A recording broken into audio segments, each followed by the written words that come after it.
Hi everybody, this is how you fish a bobber.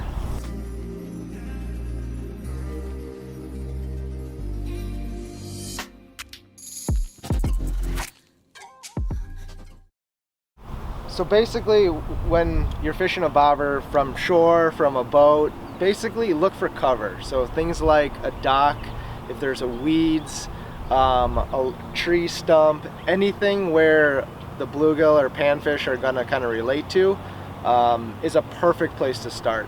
Definitely make sure you check the water depth. You don't want to have your bait sitting on the bottom. You want to at least, I go for like 6 inches above the bottom.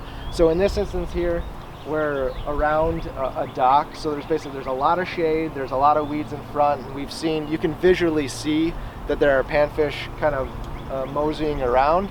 So basically all you do, once you have your depth set, you just want to cast it wherever you either see fish or where you know, shade meets open water, and then you just want to let it sit for a little bit. So we'll give this here a little bit. Basically just watching your bobber the entire time. A lot of times you'll get bluegill to come up, and so right now there's definitely fish right around my bobber. They haven't quite grabbed it yet, so they're still around it. I usually like to, if I see activity, what I'll do is I'll move the bobber a little bit just to get them to actually really grab it. What you're looking for is that bobber to actually either all the way go under the water or partially go under the water. Right now I'm just seeing a little nibbles. So move it again a little bit. They may have gotten my bait. Depending on what you're using, you could really use anything, from worms to little maggots, bread to brats. It doesn't really matter when you're pan fishing. Specifically, like I said, for bluegill, for panfish. So we'll see if we got. If you have been getting bites and the bites stop, it's beneficial to just check your bait. They may have gotten it. They're pesky little suckers. So just reel it in, check your bait, and I can see I'm clean. So I don't have bait on it. So we'll rebait and we'll throw again.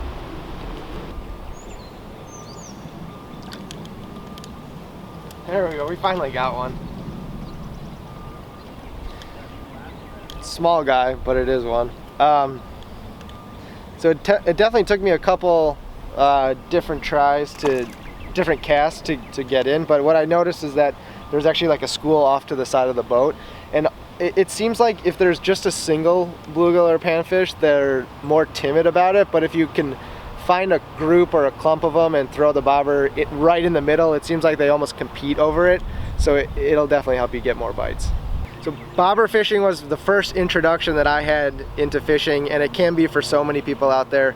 If you have any kids or you want to introduce somebody to the sport of fishing, a simple bobber with a hook and some bread on the end of the line is the perfect way to do it.